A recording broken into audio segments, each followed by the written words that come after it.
کبھی اپنے سوچا ہے؟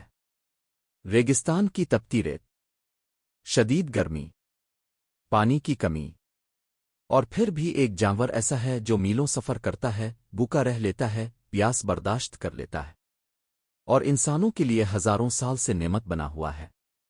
یہ جانور ہے اونٹ، کیمل۔ قرآن میں اونٹ کا ذکر صرف ایک جانور کے طور پر نہیں آیا، بلکہ اسے ایک نشانی بنا کر پیش کیا گیا ہے۔ اور آج کی سائنس بھی یہی کہتی ہے کہ اونٹ کی بایولوجی اتنی حیرت انگیز ہے کہ یہ واقعی ایک لیونگ میریکل اور جیسا لگتا ہے۔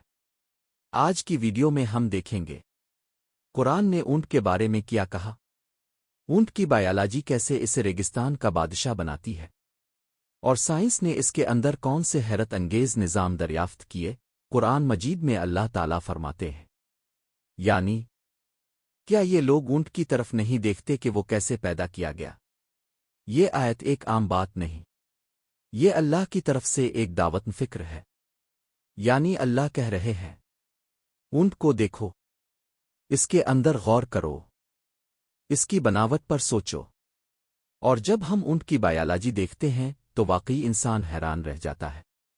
اب ہم اونٹ کے جسم کے اندر موجود چند ایسے سسٹمز دیکھتے ہیں جو اسے دنیا کے مشکل ترین ماحول میں زندہ رکھتے ہیں۔ عام لوگوں کو لگتا ہے کہ اونٹ کے کوہان میں پانی ہوتا ہے، لیکن سائنس کہتی ہے کہ اونٹ کے کوہان میں پانی نہیں بلکہ فیٹ ہوتی ہے۔ یہ چربی اونٹ کے لیے ایک انرجی بینک ہے۔ جب اونٹ کو خوراک نہیں ملتی تو وہ اسی چربی کو استعمال کرتا ہے۔ اور حیرت انگیز بات یہ ہے کہ جب چربی ٹوٹتی ہے تو اس سے میٹابولک واٹر بھی بنتا ہے، یعنی اونٹ کا جسم اندر ہی اندر پانی بھی پیدا کر لیتا ہے۔ یہی وجہ ہے کہ اونٹ لمبے عرصے تک بغیر کھائے اور بغیر پانی کے زندہ رہ سکتا ہے۔ اونٹ کے جسم میں گردے انتہائی طاقتور ہوتے ہیں۔ سائنس کے مطابق اونٹ کا جسم پانی کو ضائع نہیں کرتا، اس کے گردے اتنا زیادہ پانی محفوظ رکھتے ہیں کہ اونٹ کا پیشاب انتہائی کانسنٹریٹڈ ہوتا ہے۔ یہ ایک ایسی ایڈپٹیشن ہے جو ریگستان جیسے ماحول میں سروائیول کے لیے ضروری ہے۔ یعنی اونٹ کا جسم پانی کی ہر بوند کی حفاظت کرتا ہے۔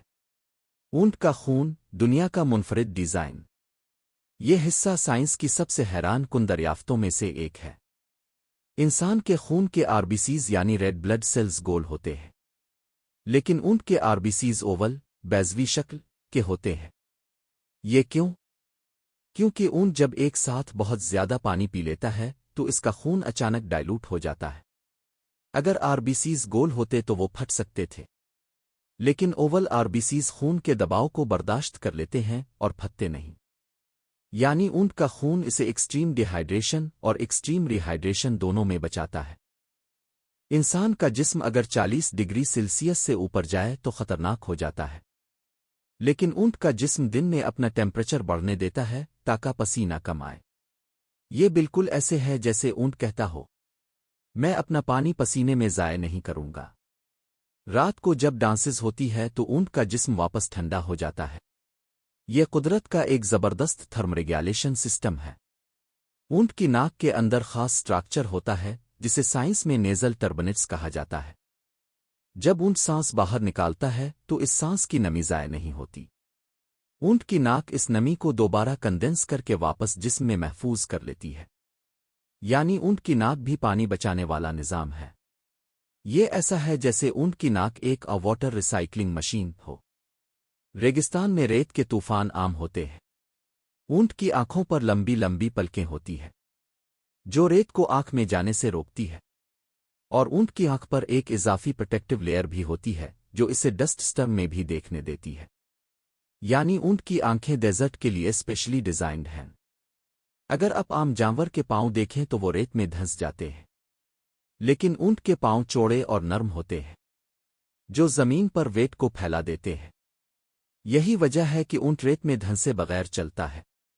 یہ بالکل ایسے ہے جیسے اونٹ کے پاس سنو شوز ہوں مگر ریت کے لیے۔ اونٹ کی جلد اور فر اس طرح سے ڈیزائن ہے کہ دن میں سورج کی ہیٹ کم جذب ہو اور رات میں سردی سے حفاظت ہو۔ اس کا فر انسلیشن کا کام کرتا ہے۔ یہی وجہ ہے کہ اونٹ 50 ڈگری سیلسیس تک کی گرمی میں بھی سروائیو کر لیتا ہے۔ اونٹ کا دودھ دنیا کے بہترین دودھوں میں شمار کیا جاتا ہے۔ سائنس کے مطابق اونٹ کے دودھ میں وائٹامنز،